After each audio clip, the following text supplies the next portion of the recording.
CEAP, Centro Espírita Altivo Panfiro. Uma casa de amor.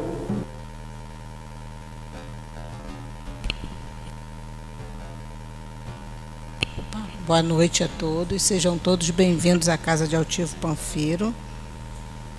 Tem alguém vindo à casa pela primeira vez? Seja bem-vinda, que essa seja a primeira de muitas vezes. Boa noite aos nossos irmãos que também nos assistem pelo nosso canal do Facebook, pelo nosso canal do Instagram. Vamos começar com alguns avisozinhos, né? Convite, na verdade, são convites que a gente faz para que vocês venham estudar conosco. O primeiro convite que eu gosto de fazer é sobre o estudo. Porque, na verdade, é através do estudo é que a gente aprende a lidar com essas dificuldades, com essa problemática toda que a gente anda passando, né, no mundo inteiro, na nossa vida. Então é sempre bom a gente vir conhecer a doutrina, estudar Kardec. A casa tem também outros autores espíritas. A gente estuda a obra de André Luiz, a obra de Caibar Schutel. Nós estudamos Dona Ivone Pereira, mas para quem está iniciando, realmente é bom iniciar Livro dos Espíritos, o Evangelho, porque é a base da doutrina espírita. E nós temos o grupo de estudo do CEAP. Todos os dias nós temos estudo nessa casa, gente. Todos os dias. Manhã, tarde e noite. É só escolher o melhor horário e vir estudar conosco. Vocês não vão se arrepender. Nós temos também aqui funcionando no sábado a nossa obra social Antônio de Aquino, onde nós recebemos aqui crianças, mãezinhas, responsáveis, jovens, e a gente está fazendo um trabalho de evangelização muito bonito aqui na casa. As crianças chegam aqui 8 horas, tomam café, almoçam, os responsáveis também, vão para a salinha de evangelização, para o berçário. Então, sábado, a gente está sempre precisando de voluntário. O trabalho aqui no sábado é bem corrido. Quem trabalha aqui, quem vem fazer o trabalho voluntário, sabe que a coisa aqui é bem frenética. Então, se alguém tiver interesse em vir conhecer o trabalho, ou mesmo vir conhecer a obra social, depois do estudo, pode procurar o Newton, a Adilane, que eles vão passar para vocês qual o procedimento para vir no sábado. A gente aceita também doação, a gente pede sempre aqueles que puderem trazerem alimentos, né? A listinha dos alimentos que compõem a nossa cesta básica está ali fora. Então, porque nós temos que compor a cesta básica dos nossos assistidos. Então, a gente está sempre precisando, porque o número de assistidos só vem crescendo, cada vez mais crescendo. Então, toda ajuda é bem-vinda. Por menor que seja, toda ajuda é muito bem-vinda. Hoje nós vamos dar continuidade ao estudo do Evangelho. Estamos ainda no capítulo 6, o Cristo Consolador, e hoje vai ser o item 5, A Tereza vai fazer o nosso estudo de hoje. No momento do passe, quem vai fazer a sustentação é o Luiz, que é o estudo do nosso Caminho, Verdade e Vida. Hoje é a lição 50, que o Luiz vai fazer o estudo na hora da sustentação do passe. E se alguém tiver atendimento, precisando de atendimento fraterno, depois da palestra, depois do nosso estudo, é só continuar sentadinho,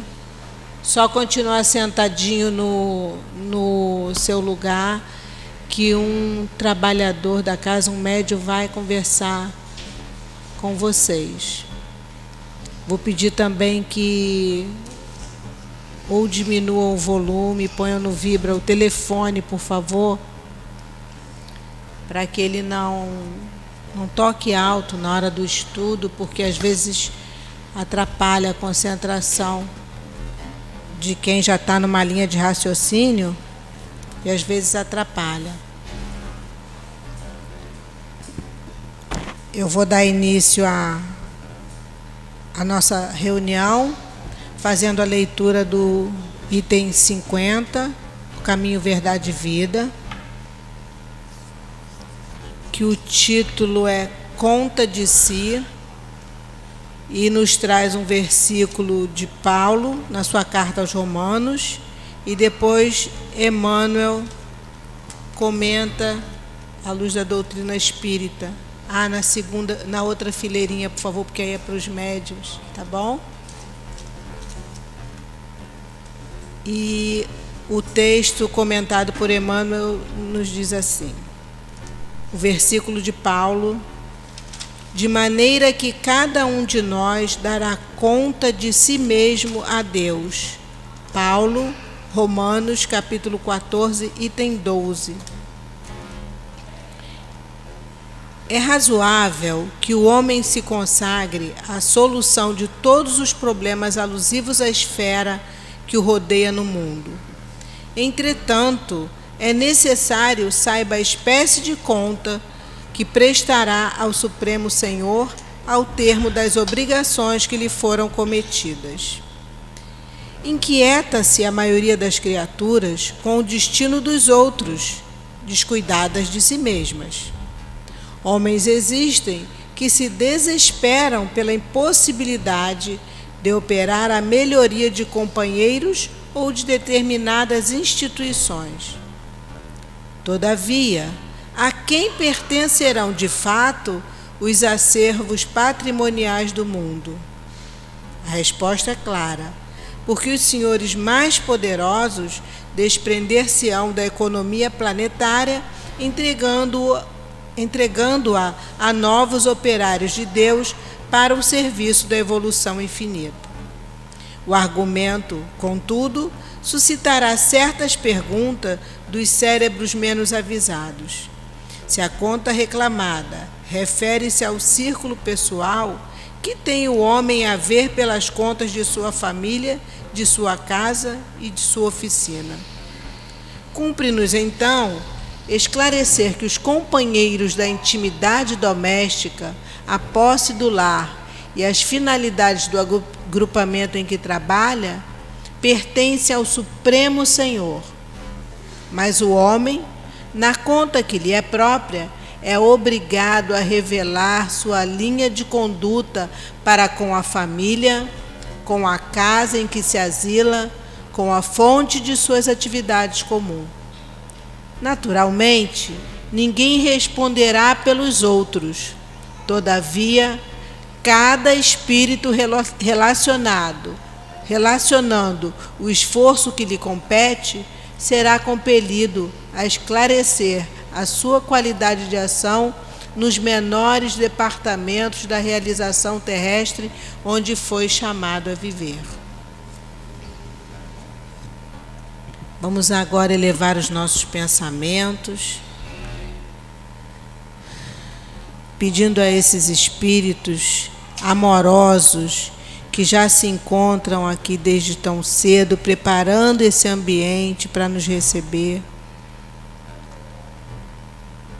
que nesse momento possam estar conosco. Posso estar com a nossa irmã Teresa, que vai fazer o estudo de hoje. Que ela possa, que as suas palavras possam penetrar na nossa mente, no nosso coração, fazendo-nos e nos esclarecendo mais sobre o Evangelho de Jesus. Pedimos essa espiritualidade tão querida e tão amiga, o nosso querido altivo, Antônio de Aquino, Baltazar e todos esses nossos amigos tão queridos que nos recebem nessa casa com tanto carinho e com tanto amor. Que nos fortaleça e que nos intua, para que a gente possa perceber as palavras do Cristo. Te pedimos então, Senhor, que fique conosco, que nos ampare, e pedimos a permissão, em nome do Teu amor, Senhor, em nome do amor de Deus, para que possamos dar início ao nosso estudo da noite de hoje. Graças a Deus. Eu vou fazer a leitura, um trechinho do item 5, para a Teresa dar início ao estudo depois. O item 5 do capítulo 6 do Cristo Consolador é a instruções dos Espíritos e fala sobre a vinda do Espírito de verdade. Como em tempos passados, entre os extraviados filhos de Israel, venho trazer a verdade e dissipar as trevas. Escutai-me, o Espiritismo, como a minha palavra em tempos passados, deve lembrar aos incrédulos que acima deles reina a verdade imutável. O Deus bom, o Deus grandioso, que faz a planta germinar e as ondas se levantarem. Revelei a doutrina divina, como um ceifeiro, juntei em feixes o bem espalhado na humanidade e disse: vinde a mim, todos vós que sofreis. Porém, os homens ingratos se afastaram do caminho largo e reto que conduz ao reino de meu Pai e se extraviaram nos ásperos e estreitos caminhos da impiedade. Meu Pai não quer aniquilar a raça humana. Ele quer que, ajudando-vos uns aos outros, mortos e vivos, isto é, mortos segundo a carne, porquanto a morte não existe, sejais socorridos, e que não mais a voz dos profetas e dos apóstolos, mas a voz daqueles que não estão mais na terra, seja ouvida para vos bradar: orai e acreditai, pois a morte é a ressurreição e a vida é a prova escolhida, durante a qual vossas virtudes cultivadas devem crescer e se desenvolver como o cedro. Agora a Teresa vai nos brindar com o estudo. Obrigada. Boa noite a todos. Que a paz infinita do Mestre Jesus nos alcance nessa noite, nos pacificando, nos acalentando, nos fortalecendo, nos reestruturando nos seus ensinamentos. Então, para a gente não perder o entendimento, eu vou continuar. Homens fracos, que percebeis as trevas de vossas inteligências, não afasteis a tocha que a clemência divina coloca entre vossas mãos para aclarar vosso caminho e vos reconduzir, filhos perdidos, ao regaço de vosso Pai. Sinto-me cheio de compaixão pelas vossas misérias, pela vossa imensa fraqueza, para deixar de estender a mão segura aos infelizes e extraviados que, vendo o céu, caem no abismo do erro. Acreditai, amai, meditai nas coisas que vos são reveladas. Não mistureis o joio com o bom grão, as utopias às verdades. Espíritas, amai-vos, eis o primeiro ensinamento. Instruí-vos, eis o segundo. Todas as verdades se encontram no cristianismo. Os erros que nele criaram raízes são de origem unicamente humana. E eis que, do outro lado do túmulo, onde acreditáveis que nada existia, vozes vos gritam: irmãos, nada morre. Jesus é o Cristo, o vencedor do mal. Sede os vencedores da impiedade. O Espírito de Verdade, Paris, 1860. Ora, o Espírito de Verdade nada mais é do que o próprio Jesus, que veio, junto com Kardec, codificar a doutrina para nós. E aí a gente se pergunta, o Cristo Consolador.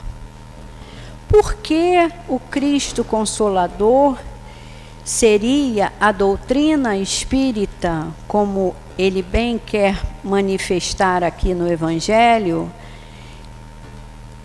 se Jesus já tinha vindo? Se Jesus já tinha utilizado do seu exemplo de guia espiritual, de homem, Verbo de Deus, a nos conscientizar do seu papel divino, por que voltar se ele tinha feito um trabalho tão lindo? Então a gente percebe que Jesus falhou? Não, Jesus não falhou. Jesus já sabia de todos aqueles passos que seriam percorridos. Jesus era a visão do Pai. Jesus era o amor do Pai. Jesus era Deus encarnado. Como ele mesmo disse, eu e o Pai somos um. Então, todos aqueles passos pelos quais Jesus passou, semeando as suas palavras, as suas ações, as suas parábolas, os seus exemplos, não foram em vão. Mas não foram suficientes. Jesus nos diz assim: eu sou o caminho, a verdade e a vida. Ninguém vem ao Pai senão por mim. Ora, se ele diz, eu sou o caminho, a verdade e a vida, ele é a substância divina. Ele, abaixo de Deus, é a referência maior de amor infinito que a gente pode ter, de compaixão, de misericórdia, de benevolência. Mas nós não tínhamos condição de entendimento. Tanto que ele diz assim, olha como ele abre o texto, o Espírito de Verdade. Como em tempos passados, entre os extraviados filhos de Israel, venho trazer a verdade e dissipar as trevas. Ora, ele já tinha vindo. Ele já tinha exemplificado, principalmente nos seus últimos 3 anos, quando ele arrebanhou os apóstolos e saiu a divulgação do Evangelho. Não só por palavras, mas pelo contato com as pessoas, pela simplicidade do seu caráter, mas principalmente pela amostragem do seu amor, da sua firmeza, da sua compaixão. Porque Jesus amava a todos. Jesus foi ter com o leproso e foi ver a filha de Pilatos. Jesus não discriminava situações de ação do bem. Jesus, então, por que não foi compreendido? Por falha de Jesus? Por pouco ensinamento que ele tenha nos dado? Não. Mas porque nós, já desde aquela encarnação, que muitos estavam lá e participaram e se renovam a cada encarnação, não conseguiriam e não conseguiram compreender. Em 2022, nós ainda estamos tentando compreender Jesus. E as suas palavras não foram falhas. Os seus ensinamentos não foram de pouco amor. As suas ações não foram fracas. A fragilidade era nossa. Nós tínhamos fé cega, pouco raciocínio, pouco entendimento. E ele, ali, naquela época, há 2022 anos atrás, diz e deixa claro em João que ele não seria o último a falar. Que as palavras que ele precisava proferir seriam e viriam de uma outra forma para esclarecimento maior. Por que para esclarecimento maior?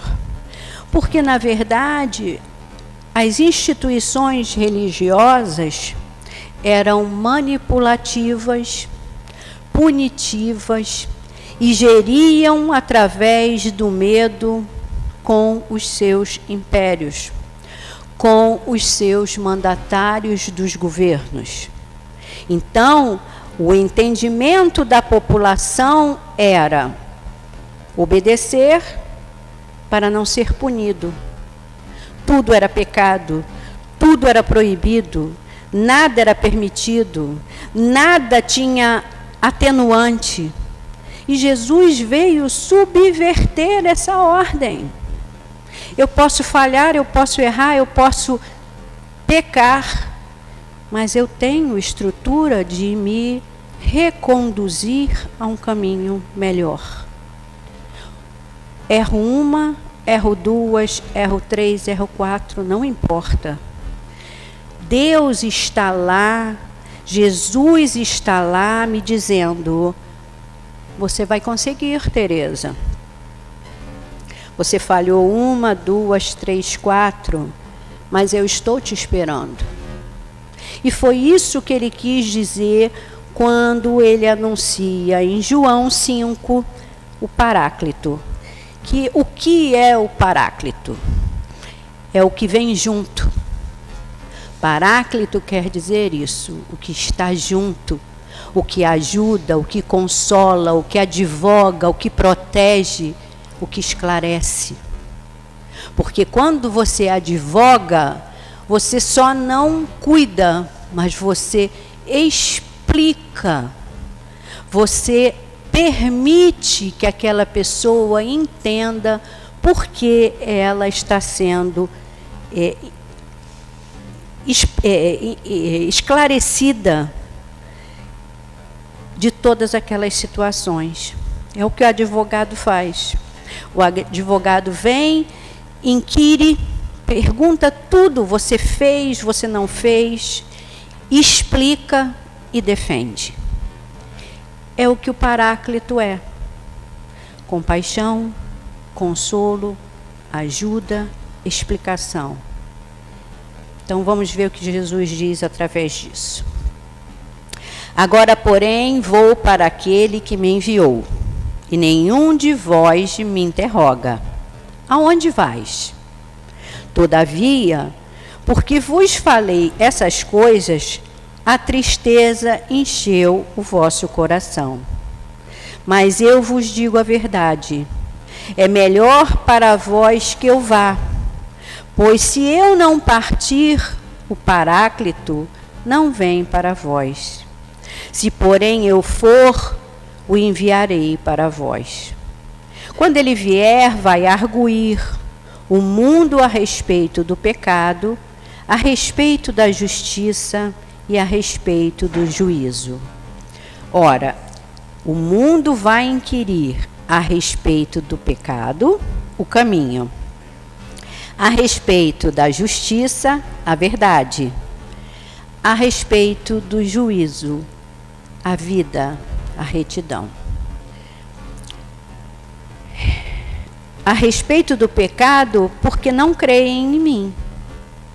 A respeito da justiça, porque estou indo para o Pai e não mais me contemplareis. A respeito do juízo, porque o líder deste mundo está julgado. Ainda tenho muitas coisas para vos dizer, mas não podeis carregar agora. Quer dizer, nós, todos daquela época como nós, não tínhamos o entendimento suficiente. Agora, quando, porém, aquele vier, o Espírito de verdade, vos guiará em toda a verdade. Pois não falará de si mesmo, mas falará o quanto ele ouvir e vos anunciará o que há de vir. Olha, Jesus fala isso há 2022 anos. E quando Jesus fala isso, ele fala que o que virá, que é a terceira revelação, que é o Espiritismo, que é o Cristo Consolador, quando, porém, aquele vier, o Espírito de verdade, vos guiará em toda a verdade, pois não falará de si mesmo, mas falará o quanto ele ouvir e vos anunciará o que há de vir. Na verdade, quando ele fala isso, é porque o homem que codificaria aquilo teria que ter a percepção de ouvir, entender e transmitir. Então, tudo aquilo, todos aqueles meandros estavam organizados já desde Jesus. A pouca compreensão que o homem teria em relação às palavras de Jesus, ao Messias como Salvador, como explicador da vida futura, porque o meu reino não é deste mundo. Ele deixou isso bem fácil para nós. Queres ser salvo? Segue-me, porque o meu reino não é deste mundo. O reino é o do Pai. O reino é o divino. E quando ele fala aqui no Evangelho, entre vivos e mortos, e aí ele explica, não que mortos existam, porque a morte não existe, é porque, na verdade, nós estamos emprestados na carne. Nós somos espíritos imortais. Nós estamos encarnados. E aí ele continua. Eu pensei, porque o trecho é muito grande, então eu pensei algumas coisas mais importantes. Eu vos falei essas coisas por parábolas. Vem a hora em que vos falareis, em que não mais vos falareis por parábolas, mas vos relatarei abertamente a respeito do Pai. Eu saí do Pai e vim para o mundo. Agora deixo o mundo e vou para o Pai. Dizem os seus discípulos: eis que agora falas abertamente, e falas sem nenhuma parábola. Agora entendemos que sabes todas as coisas, e não tens necessidade de que alguém te interrogue. Porque todas as vezes que Jesus explicava alguma coisa, eles interrogavam a Jesus como a cobrar um entendimento. E quando Jesus diz que vai, Jesus diz para eles: agora vocês não perguntam para onde eu vou? Vocês não se inquietam com essa situação? E aí ele continua: por isso cremos que saíste de Deus. O apóstolo continua. Responde-lhes Jesus: credes agora? Eis que vem a hora, e chegou para que sejais espalhados, cada um para as próprias coisas, e me deixes sozinho. Mas não estou sozinho, porque o Pai está comigo. Tenho-vos falado essas coisas para que tenhais paz em mim. No mundo tereis provações, mas amai-vos. Eu venci o mundo.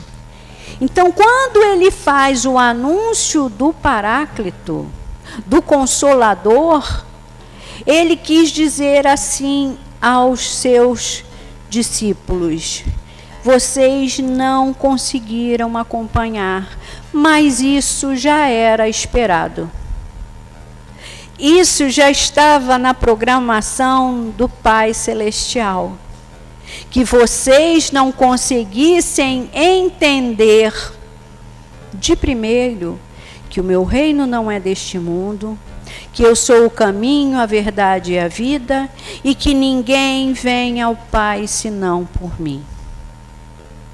Ora, se Ele é o caminho, a verdade e a vida, se ninguém vem ao Pai senão por Ele, e o reino não é deste mundo, todas as explicações que Jesus nos transmitiu, entendemos que não foi suficiente. Não foi suficiente porque nós, seres encarnados, desde aquela época, tínhamos a fragilidade da fé. Jesus veio, e alguns o perceberam de uma vez só, porque acreditaram no que não viam, não no que viam. Quando Madalena se torna a 13ª apóstola pela história, pelo acompanhar Jesus, Madalena não queria, depois que passou a entender o propósito do Cristo, ver mais nada. Ela já sentia a verdade de Jesus. A verdade do Pai, trazida por seu Filho bem-amado. Jesus, enquanto caminho, foi o sacrifício. Ele apresentou o mundo da carne.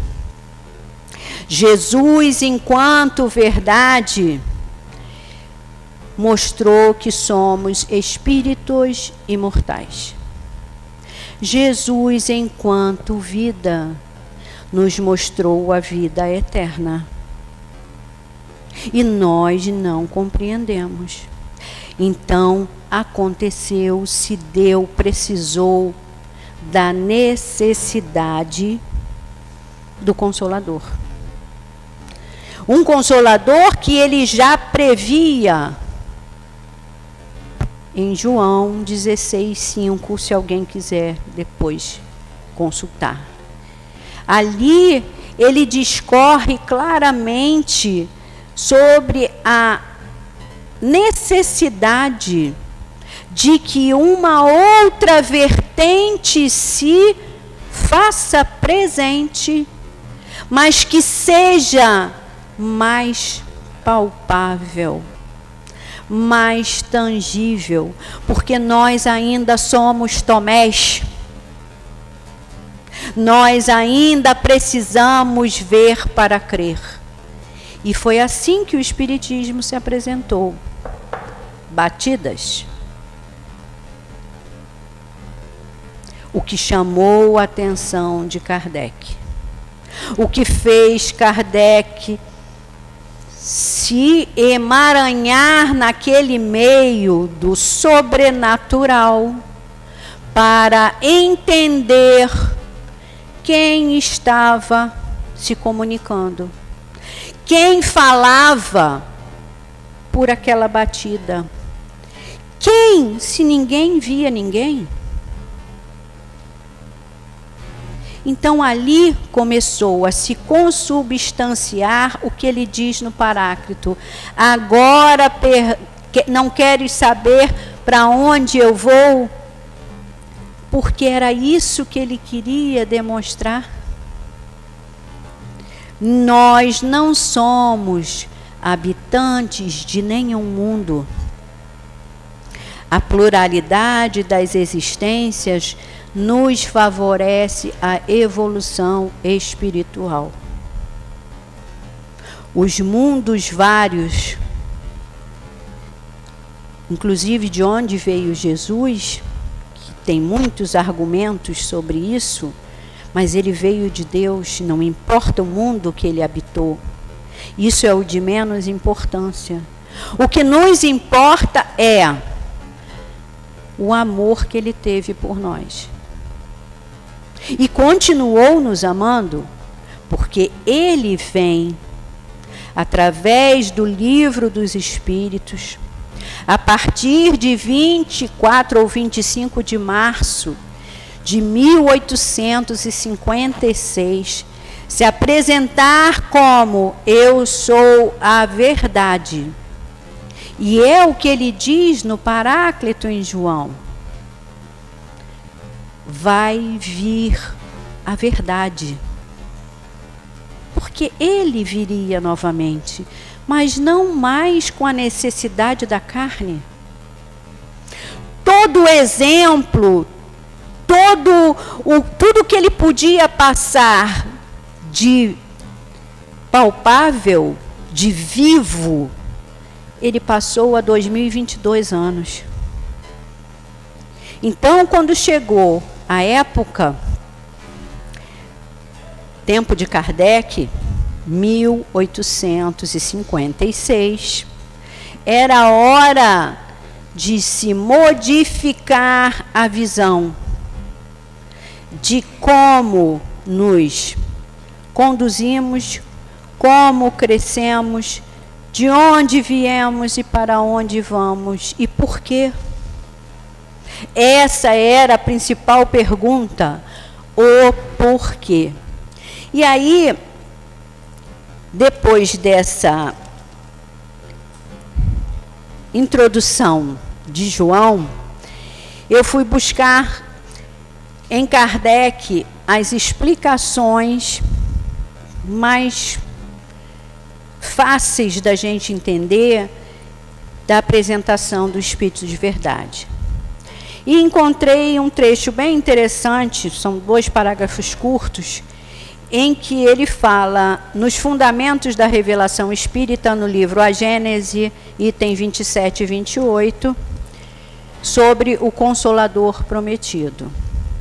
E ele nos diz assim: se o Cristo não disse tudo o que poderia ter dito, é porque achou necessário deixar certas verdades na penumbra, até que os homens estivessem em estado de compreendê-las. Portanto, conforme suas palavras, seu ensino era incompleto. Uma vez que anunciava a vinda daquele que devia contemplá-lo, ele previra assim que os homens se equivocariam. Olha como ele é generoso. Equivocariam com as suas palavras, que se desviariam dos seus ensinamentos numa palavra, que desfariam o que ele fez, pois que todas as coisas teriam que ser restabelecidas. Ora, só se restabelece aquilo que foi desfeito. Por que ele chama o novo Messias de Consolador? Este nome significa, e sem ambiguidade, é toda uma revelação. Ele previa que os homens teriam a necessidade de consolações. o que implica na insuficiência daquelas que eles achariam na crença que iam fundar.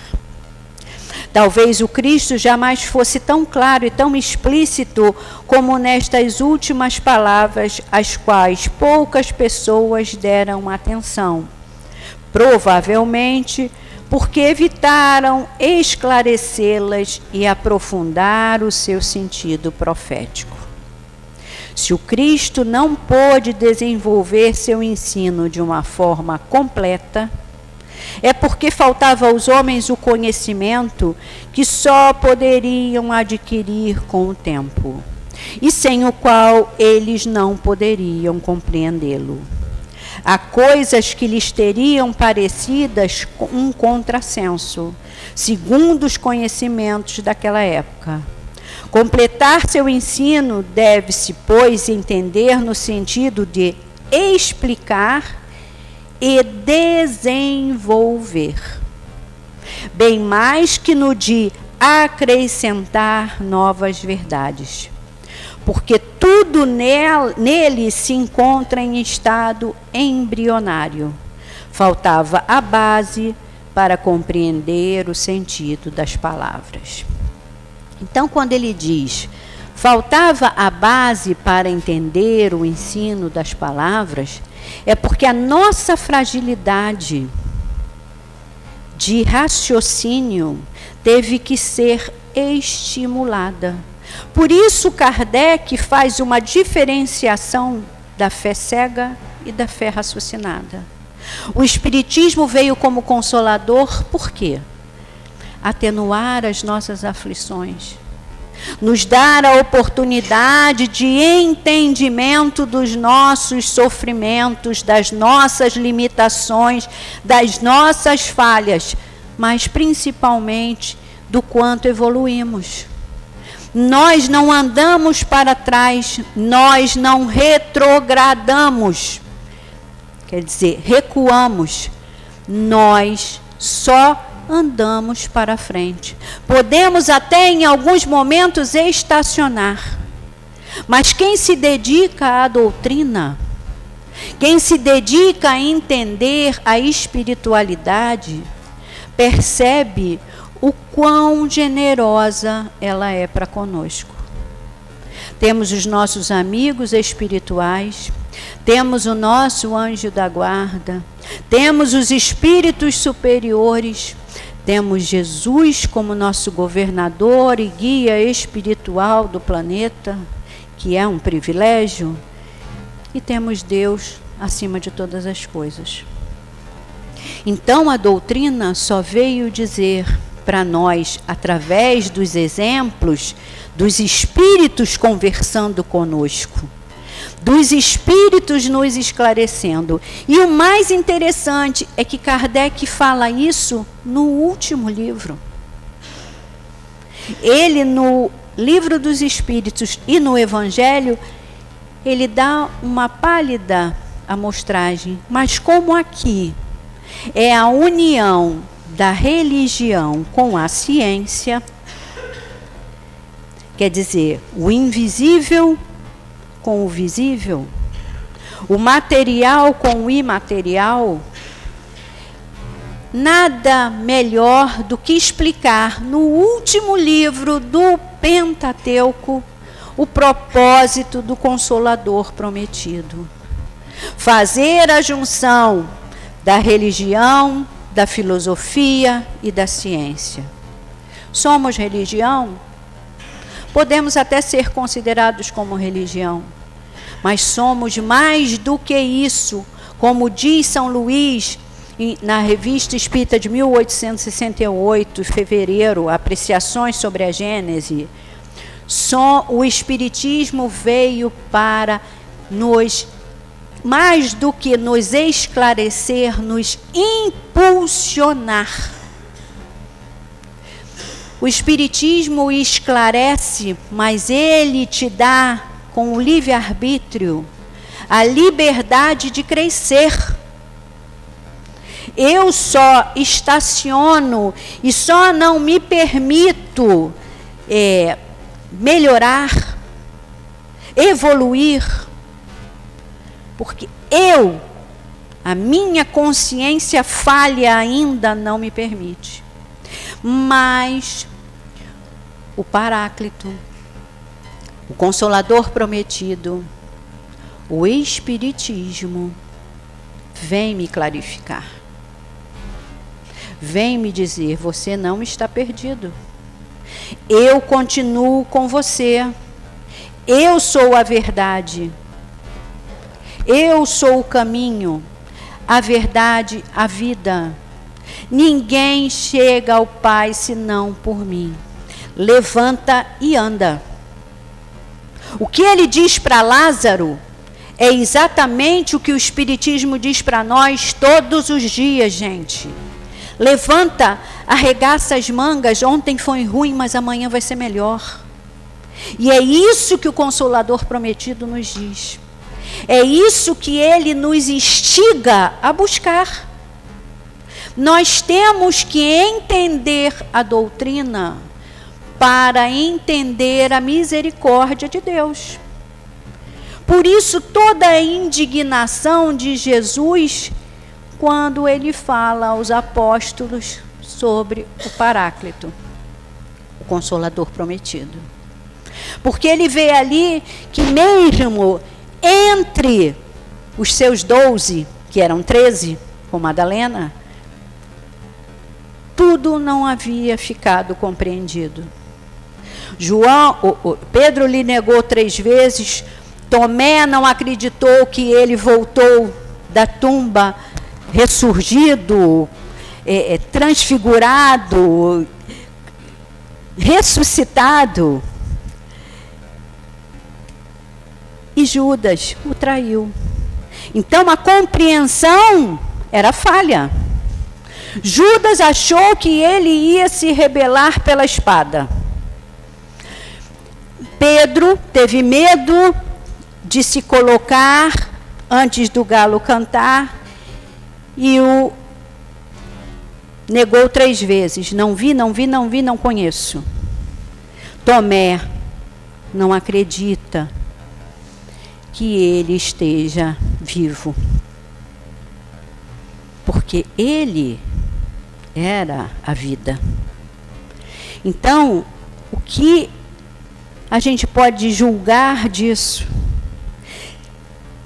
Como ele diz aqui, e como Kardec diz em A Gênese, porque aqui é o comentário do próprio Kardec, não havia ainda a condição da compreensão sobre o Mestre Jesus. E acho que faltam uns minutinhos, eu quero ler. Acho que eu até trouxe aqui sobre São Luís, porque eu acho bem interessante o que ele diz para a gente. E para fechar o nosso estudo, eu vou terminar com o nosso Leon Denis.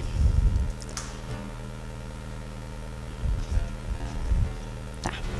Deixa eu só dar uma lidinha nisso aqui e a gente vai para Leon Denis, que eu acho que é fundamental. Então, achei. Apreciação da obra sobre a Gênese.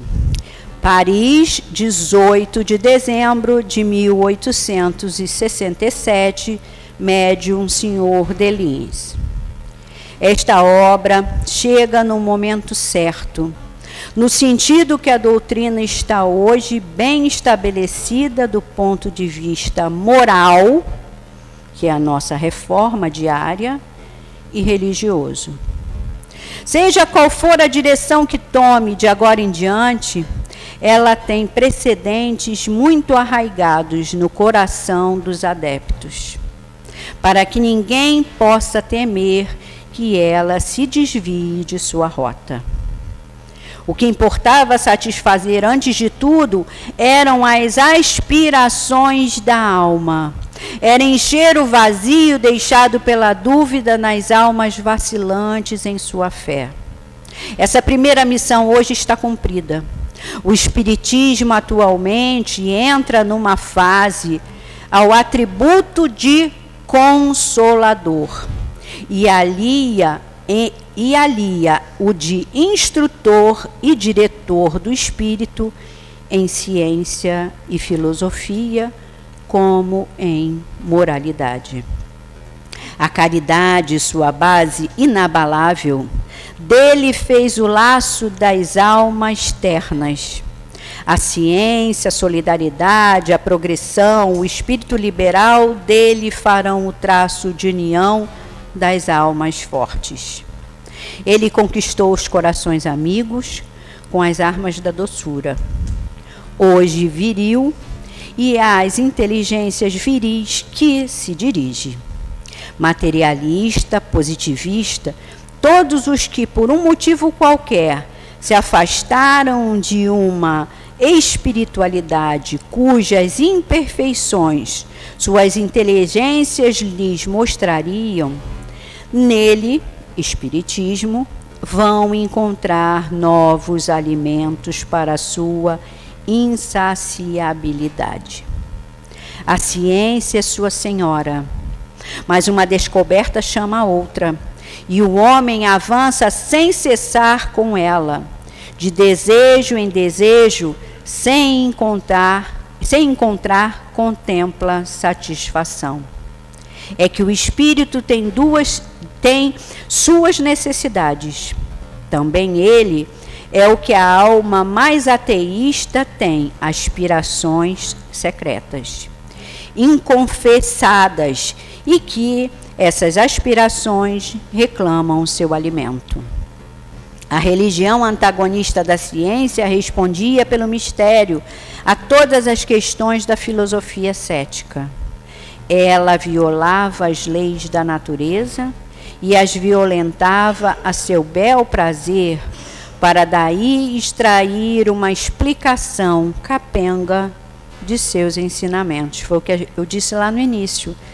Tudo era punitivo, manipulativo, as mentes, tudo era sujo, pecado, proibido, não era esclarecido. E é isso que São Luís está dizendo aqui. Vós, ao contrário, vos sacrificais para a ciência. Aceitais todos os ensinamentos sem exceção, e lhe abris horizontes que ela supunha intransponíveis. Tal será o efeito dessa nova obra. Ela não poderá senão assegurar mais os fundamentos da crença espírita nos corações que já a possuem, e fará com que todos os dissidentes deem um passo à frente em busca da unidade, à exceção, entretanto, daqueles que o são por interesse ou por amor próprio. Esses o veem, o espiritismo, com despeito sobre as bases cada vez mais inabaláveis, que os deixam para trás e os mergulham na sombra. Havia pouco ou nenhum terreno comum onde eles pudessem se encontrar.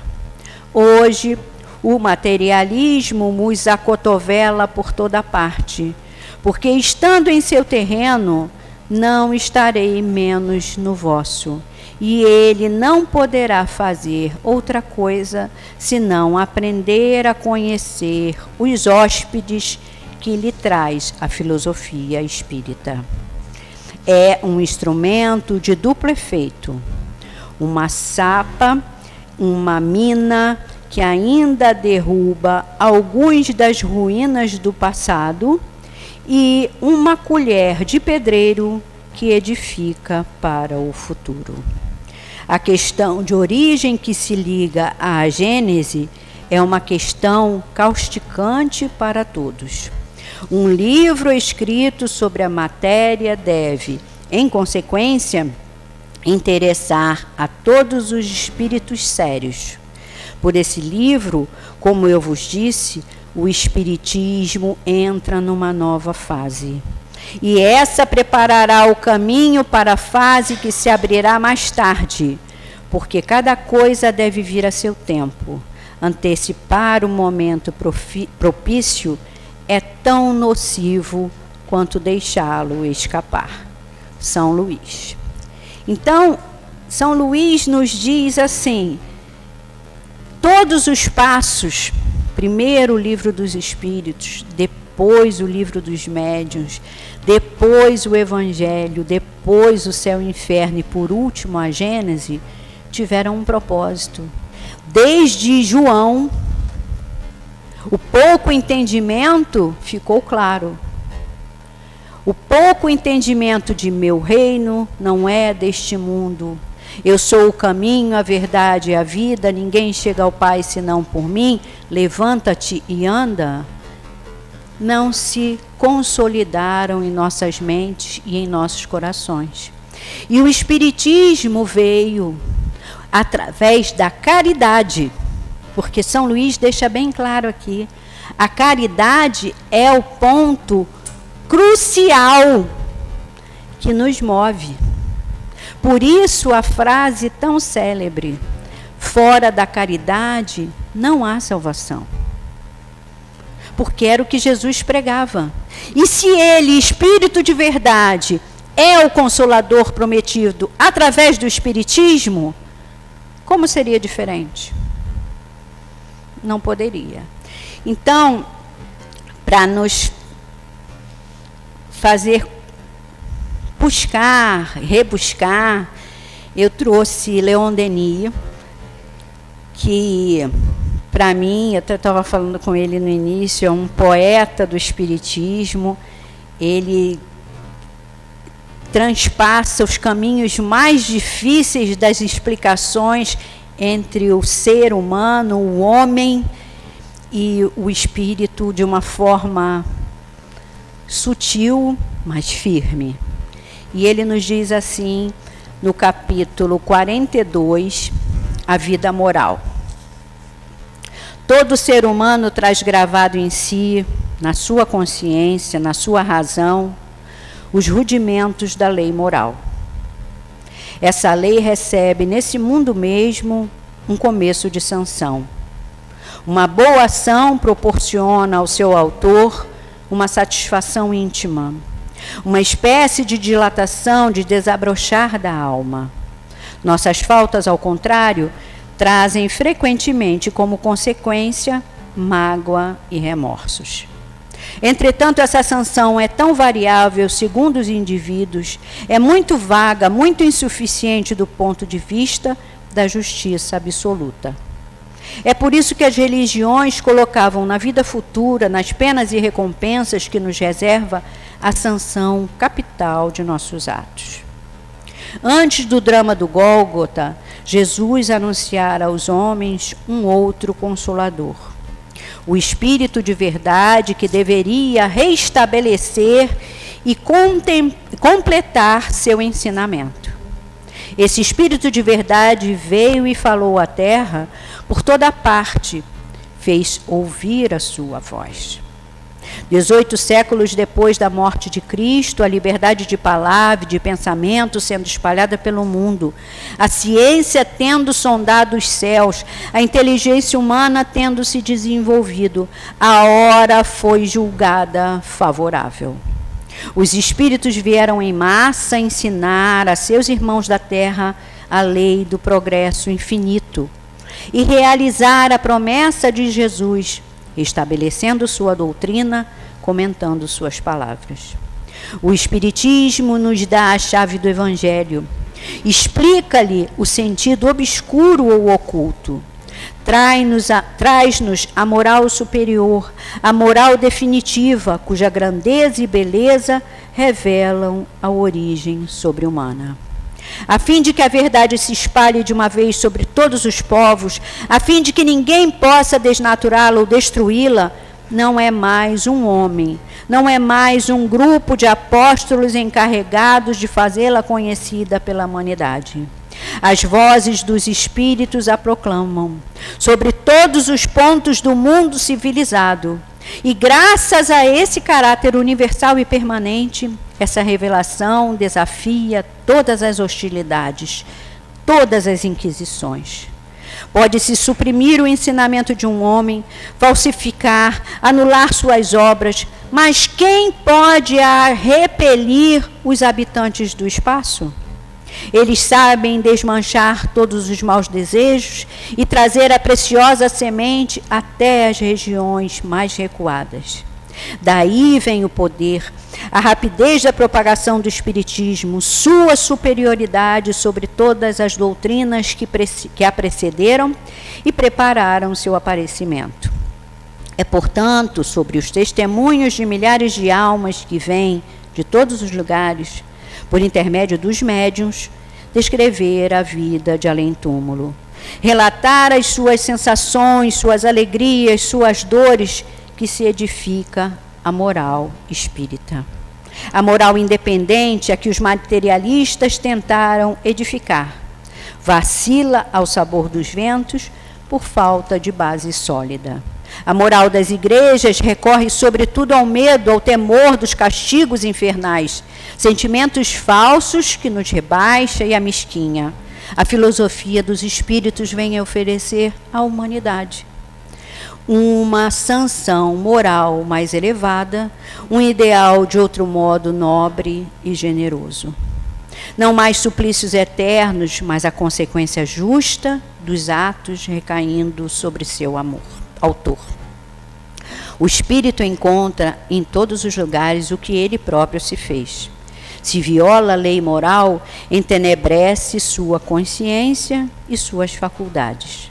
Materializa-se, acorrenta-se com as suas próprias mãos, nossos atos.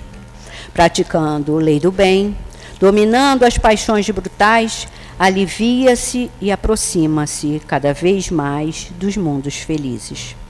Encarada sob esses aspectos, a vida moral impõe-se como uma obrigação rigorosa a todos aqueles que têm algum cuidado com seus destinos, donde a necessidade de uma higiene da alma que se aplica a todos os nossos atos, mantendo nossas forças espirituais em estado de equilíbrio e de harmonia. Se convém submeter o corpo, envoltório mortal, instrumento perecível, às prescrições da lei física, que assegura sua manutenção e seu funcionamento, importa muito mais ainda velar pelo aperfeiçoamento da alma, que é o nosso eu imperecível e ao qual está vinculada nossa sorte futura.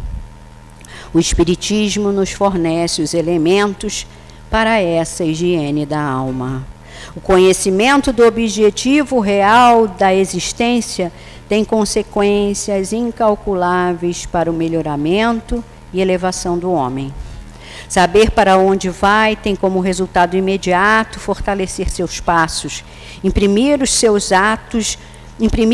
atos uma impulsão vigorosa em direção ao ideal concebido.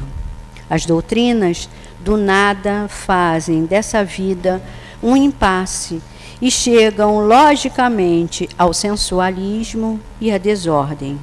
As religiões, fazendo da existência uma obra de salvação pessoal muito problemática, consideram-na de um ponto de vista egoísta e acanhado.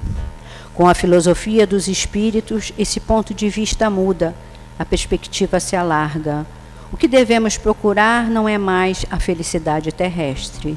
A felicidade daqui é rara e precária, é um melhoramento contínuo, e o meio de realizá-la é a observação da moral sob todas as formas. Com tal ideal, uma sociedade é indestrutível.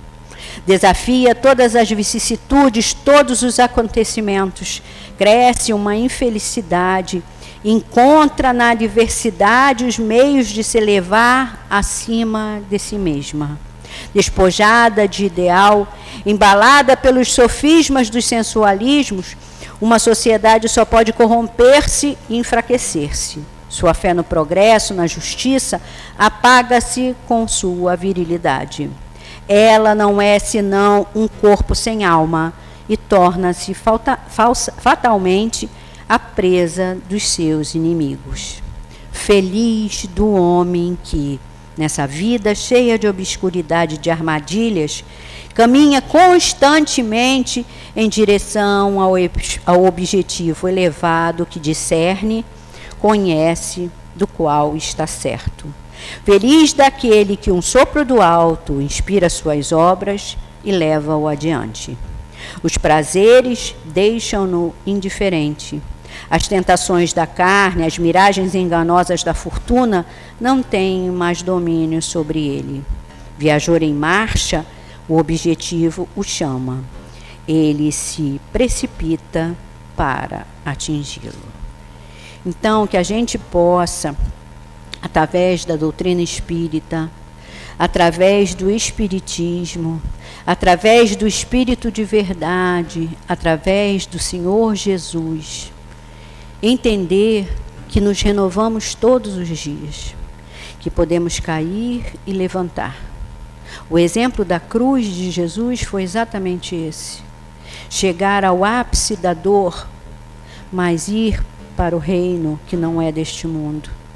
Chegar ao Pai, sentar-se ao seu lado e dizer: eu consegui. Eu fui feliz na minha proposição. Eu realizei o trabalho que me foi confiado e consegui esclarecer os necessários para que a boa nova continue. E Paulo assim o fez.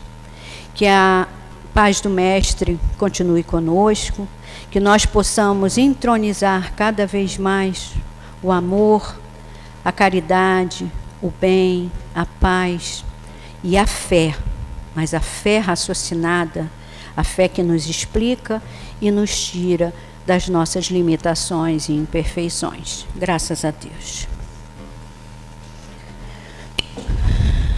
Obrigada, Tereza.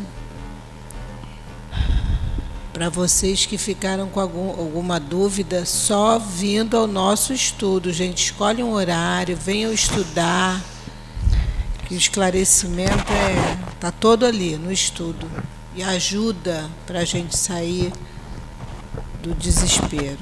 Nós vamos passar agora para o segundo momento, é o momento do passe. Vamos pedir aos médios que se coloquem, a vocês que vão receber o passe. Vamos fechar os olhos, a vocês também que já receberam, já começaram o trabalho na sala de tratamento. Vamos pedir a esses nossos amigos espirituais que a gente possa receber esses fluidos, esses nossos amigos que já desde cedo estão aqui preparando esse ambiente para nos receber. Que esses fluidos possam penetrar em cada célula do nosso corpo físico, do nosso espírito, nos trazendo assim a melhora que tanto te pedimos, Senhor.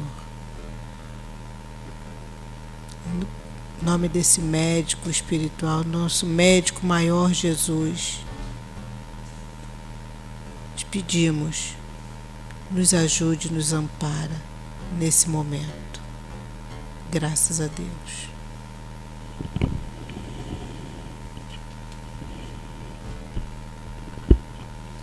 Caminho, Verdade e Vida, item 50.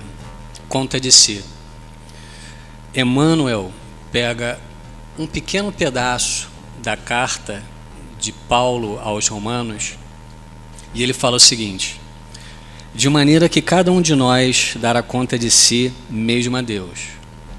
Especificamente ao capítulo 14, versículo 12. Precisamos, irmãos, nos lembrar que essa era a terceira viagem missionária de Paulo. Ele estava na Grécia e escreveu essa carta para os judeus cristãos, ou seja, meus irmãos, para os recém-convertidos. E Paulo, falando para esses novos cristãos, fala o seguinte: ninguém dentre vós vive para si mesmo ou morre para si mesmo. Se estamos vivos, é porque Deus nos quer vivos, e se morremos, é para Ele e por Ele que morremos. Portanto, vivos ou mortos, pertencemos a Deus. Paulo fala para esses novos cristãos para se lembrarem de Deus, de um princípio maior. Esses novos cristãos, esses judeus cristãos, tinham o hábito de julgar aqueles que não eram recém-convertidos. Então ele clama para que eles não tenham esse tipo de pensamento ou de julgamento. E Paulo, nessa mesma carta, faz 2 perguntas. Essas perguntas nós podemos hoje trazer ao passo de nós espíritas, como a Teresa bem citou, Leon Denis, né? O espiritualismo científico. E Paulo faz 2 perguntas. E tu, por que julgas teu irmão? E ele prossegue. Ou por que desprezas teu irmão? São 2 perguntas bem diretas e bem claras. E ele continua. Pois diante do tribunal de Deus, que todos nós iremos comparecer. Então, irmãos, tanto naquela época quanto hoje, não adianta. Sendo espírita, não sendo espírita, tendo fé, não tendo fé, ao sairmos do invólucro carnal, iremos prestar contas do amor que nós fizemos ou do amor que nós não fizemos. E ele vai adiante. Acolhei aquele que é fraco na fé, sem discutir opiniões. Vamos repetir, que é tão belo, né? Acolhei aquele que é fraco na fé, sem discutir opiniões. Paulo suscita que não importa se a pessoa tem menos ou mais, vamos acolhê-los. Princípio básico da doutrina espírita e cristã de Jesus. Vamos acolher as pessoas, tendo ou não fé, e não vamos julgá-las se hoje nós achamos, com muita arrogância, que temos muita fé. Nos lembra muito os livros de Joana de Ângeles, onde ela fala muito do personalismo, o eu, sempre o eu. Seria tão bom, irmãos, se nós utilizássemos o princípio da isonomia. O princípio da isonomia nada mais é do que a igualdade nas nossas relações. Porque só tendo igualdade nas relações é que nós iremos alcançar algo que tanto Jesus fez junto aos apóstolos e que tanto Paulo, na caminhada de luz dele, conseguiu desenvolver. Uma palavrinha que todos nós achamos que é banal, mas que abre muitas portas no mundo espiritual. Amizade. O princípio da isonomia, quando nós nos igualamos ao outro, abre o coração. Nós precisamos fazer amizade, amigos e menos inimigos. E Paulo continua. Que continue cada qual com seu próprio modo de pensar. Portanto, não mais nos julguemos uns aos outros há 2000 anos. Antes, julgai que não se deve pôr diante do irmão nada que o faça tropeçar. Meus irmãos, caminhemos com confiança, confiemos em Deus, que Ele fará o resto por nós. Que Deus nos abençoe a todos.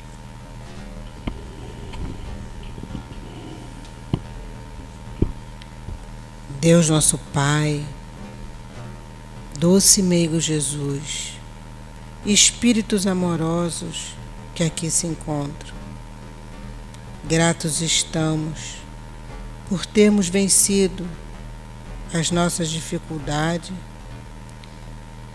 e termos conseguido chegar a essa casa que nos acolhe com tanto amor. Que os teus ensinamentos possam ter penetrado em nossos corações e em nossas vidas. Ajuda-nos para que possamos continuar dizendo presente, Senhor, ao teu chamado. Continua nos amparando. Ampara-nos, Senhor, nas nossas dificuldades. Continua fortalecendo nas nossas dores, por mais que tenhamos caído e errado nas nossas escolhas. Gratidão aos nossos amigos espirituais, ao nosso altivo, Baltazar, Antônio de Aquino, ao Dr. Erno e todos esses nossos amigos espirituais que fazem parte dessa coluna de espíritos que sustenta a nossa casa, o nosso agradecimento. Que seja em nome de todos esses nossos amigos, em nome do amor de Cristo, mas acima de tudo, em nome de Deus, nós te pedimos a permissão para darmos por encerrado mais essa noite de estudo do Teu Evangelho, Senhor, na noite de hoje. Nos acompanha até os nossos lares, em paz. Graças a Deus.